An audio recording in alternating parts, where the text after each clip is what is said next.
Hello friends. अभी हाल ही में मैंने लियो टॉल्स्टॉय की ये लोकप्रिय कहानियां नाम की पुस्तक पढ़ी है। तो इस पुस्तक के बारे में मैं आपसे चर्चा करना चाहूँगा।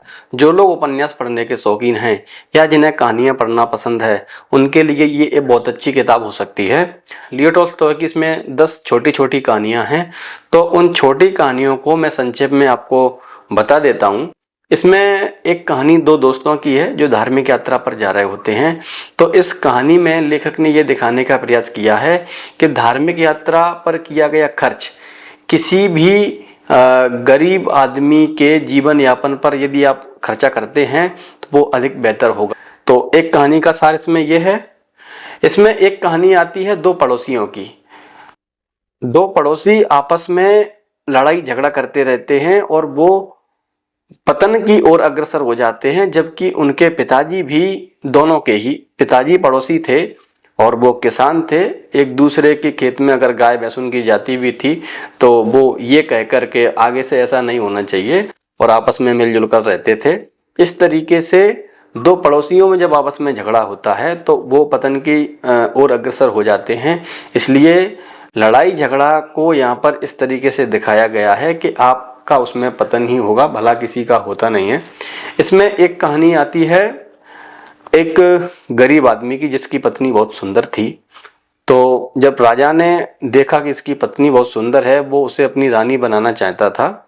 तो इस बहाने उसने उसे काम पर अपने यहाँ रखने के लिए, ताकि उसकी पत्नी भी वहाँ पर आ जाए। हालांकि उससे पहले वो उसे अपनी रानी बनाने के लिए उसी औरत से बात करता है, परंतु फिर उसने अपने सिपाही लगाए और इसको महल में बुलाया। तो उसने इस तरीके से काम, जो कि बहुत मुश्किल काम थे, वो एक आदमी के लिए करना संभव नहीं होता। जैसे कि एक चर्च को एक दिन में बनाना, ये बहुत मुश्किल काम है। तो जब पत्नी उसकी इसमें मदद करती है तो पति के लिए सारे काम आसान हो जाते हैं। इसलिए यहाँ पर पत्नी का अपनी पति के प्रति वफादार रहना और उसके प्रति समर्पण होना ये दिखाता है कि पति जीवन भर सफल रहेगा। तो इसमें एक कहानी ये है। इसमें एक कहानी लालची किसान की है जो धनी होने के लिए और अधिक से अधिक जमीन को बढ़ाने के लिए अपनी जमीन को एक जगह से दूसरी जगह, मतलब एक जगह की जमीन बेचकर दूसरी जगह जहाँ जमीन सस्ती मिलती है, और इस तरीके से उसका क्रम चलता रहता है। जब वो एक जगह की बात ये सुनता है कि कुछ निश्चित धनराशि से आप बहुत सारी जमीन खरीद सकते हो, जब वो वहाँ पहुँचता है तो वो देखता है कि वो बातें सारी सही थी। तो एक निश्चित धनराशि देने के बाद वहाँ के लोगों से ये निर्णय होता है, हालांकि वो शराब वगैरह भी ले जाता है उनके लिए पिलाने को, कि आप एक दिन में जितनी दूरी तय कर लेंगे वो जमीन सारी आपकी हो जाएगी। बस शर्त आपको यही है कि आपको लौट के आना पड़ेगा उसी जगह पर सूर्यास्त से पहले। यदि आप नहीं आ पाते तो आपका जो धन है, पैसा है, वो चला जाएगा, जमीन भी आपको नहीं मिलेगी। तो वो लालची किसान आगे बढ़ता जाता है, क्योंकि उसके लिए जमीन और अच्छी होती जाती है। तो वो कहता है इस जमीन को छोड़ना नहीं चाहिए। और अंत में जब वो सूर्यास्त होता है तो वो दौड़ लगाता है और फिर वो बाद में मर जाता है।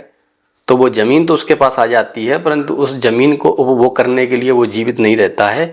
इसलिए ये कहानी दिखाती है कि आदमी को इतना लालच भी नहीं करना चाहिए कि वो जीवित ही ना रहे। उसका उपभोग करने के लिए, जो संपत्ति आपने लालच में इकट्ठी की है, उसका उपभोग करने के लिए आप जीवित न रहें, इतना लालची भी आदमी को नहीं होना चाहिए। इस किताब में एक कहानी क्रूर मैनेजर की है जो अपने वर्कर्स पर अत्याचार करता है, उनको पीड़ा देता है। तो यहाँ पर इसमें ये दिखाया गया है कि जो वर्कर्स हैं वो एकजुट नहीं है, उनकी यूनियन नहीं है, यूनिटी नहीं है उनमें, इसलिए उनको एक मैनेजर परेशान करता है। तो आदमी के जीवन में यूनिटी होना बहुत ज़रूरी होता है, इससे कि हर कोई किसी को परेशान ना कर सके।